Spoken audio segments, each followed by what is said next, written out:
اعوذ باللہ من الشیطان الرجیم بسم اللہ الرحمن الرحیم سبحان اللہ و بحمدہ سبحان اللہ العظیم اللہم صلی علی محمد و علی آل محمد و علی عبدہ المسیح الموعود انکا حمید مجید۔ معزز ناظرین، السلام علیکم ورحمۃ اللہ وبرکاتہ۔ خاکسار جناب اشرف ملک صاحب کے کامنٹ سر الخلافہ کا جواب لیے حاضر ہے۔ تو پہلے کامنٹ میں مکمل نہیں کر سکا تھا، لہٰذا آیت استخلاف کے تعلق سے انہوں نے جس بات کو کہی ہے بات کو میں چھوڑ دیا تھا، لہٰذا اس بات کو آیت استخلاف کے تعلق سے مشتاق ملک صاحب نے جو باتیں کی ہیں ان کے تعلق سے میں بات کروں گا۔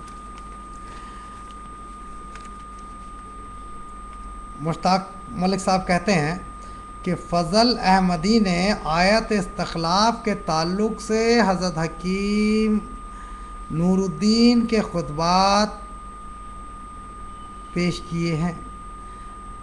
پھر آگے کہتے ہیں ہم مسلمان جس طرح قرآن اور سنت اور حضرت محمد صلی اللہ علیہ وسلم کے فرمان کو حجت مانتے ہیں، اور ان کے مقابلے میں اگر حضرت مسیح موعود علیہ السلام کوئی ایسی بات کرتے ہیں جو ہمیں رسول اللہ صلی اللہ علیہ وسلم کی زندگی سے مطابقت نہیں رکھتی ہو تو ہم اس کو رد کر دیتے ہیں۔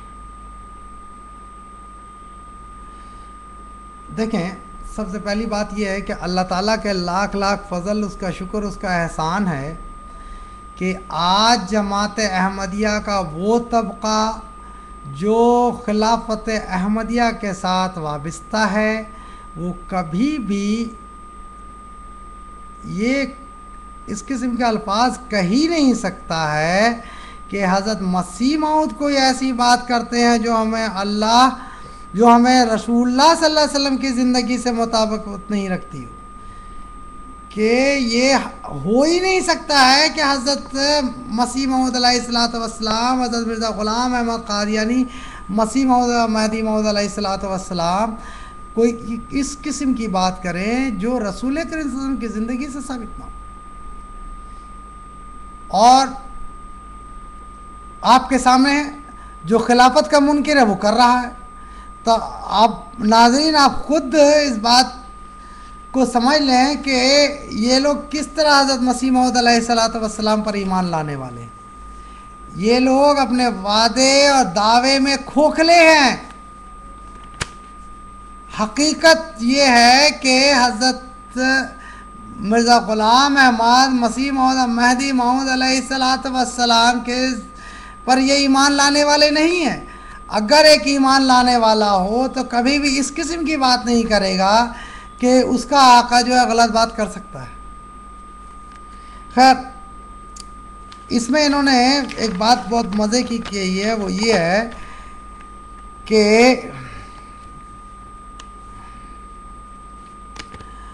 حضرت ابوبکر صدیق رضی اللہ تعالیٰ عنہ کی خلافت ہمارے لیے حجت ہے۔ اگر انہوں نے اس بارے میں اگر کوئی بات کی ہوگی تو ہم ضرور من و ان مان لیں گے۔ اگر حکیم نور الدین کو کوئی ایسی بات کرے جو ہمیں رسول اللہ صلی اللہ علیہ وسلم کی زندگی سے مطابقت نہیں رکھتی ہے تو ہم اس کو بھی رد کر دیتے ہیں۔ پہلے تو مسیح السلام، اس کے بعد آپ خلفاء پر آ گئے۔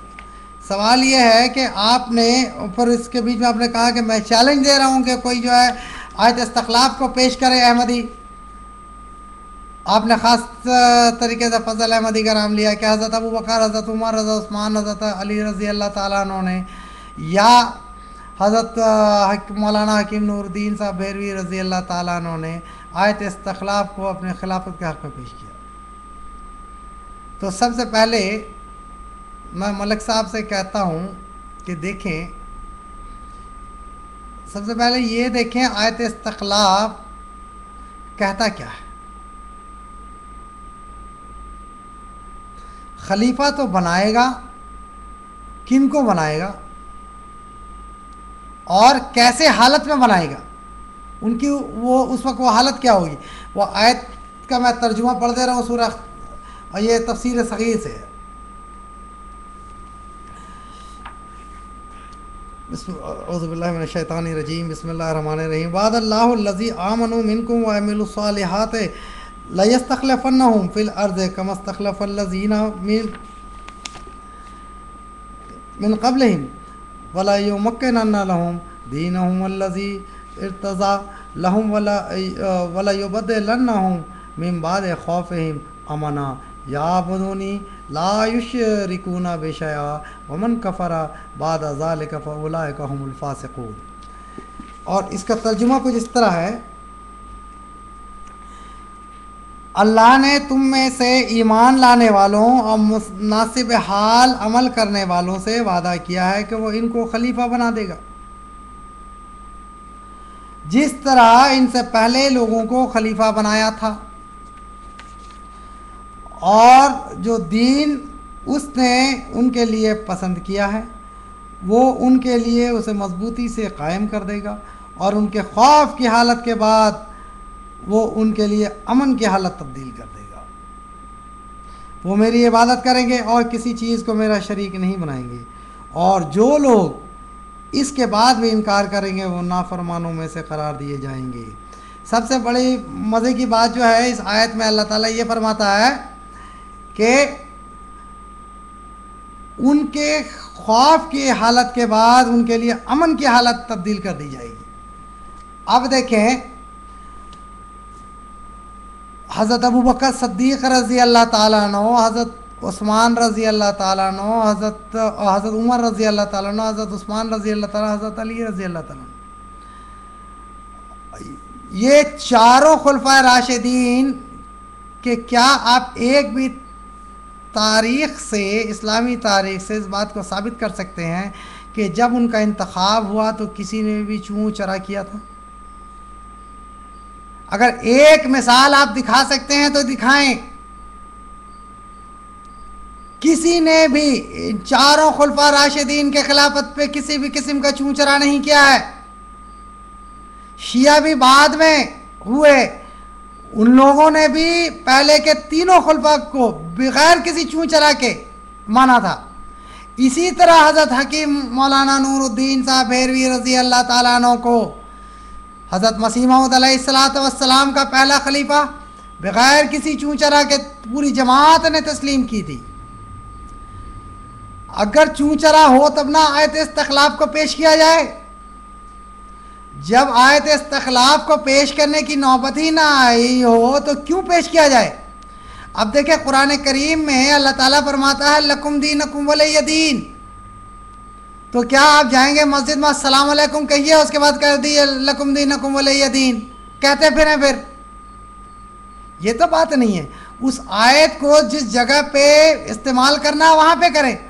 آیت استخلاف صرف اور صرف اسی جگہ پہ استعمال ہوگا جہاں پہ خلافت میں تضاد ہو، کیونکہ رسول کریم صلی اللہ علیہ وسلم کے دور میں جو ہے وہ اسلام کے اندر اور جو اگر قرآن کریم کے ماننے والے تھے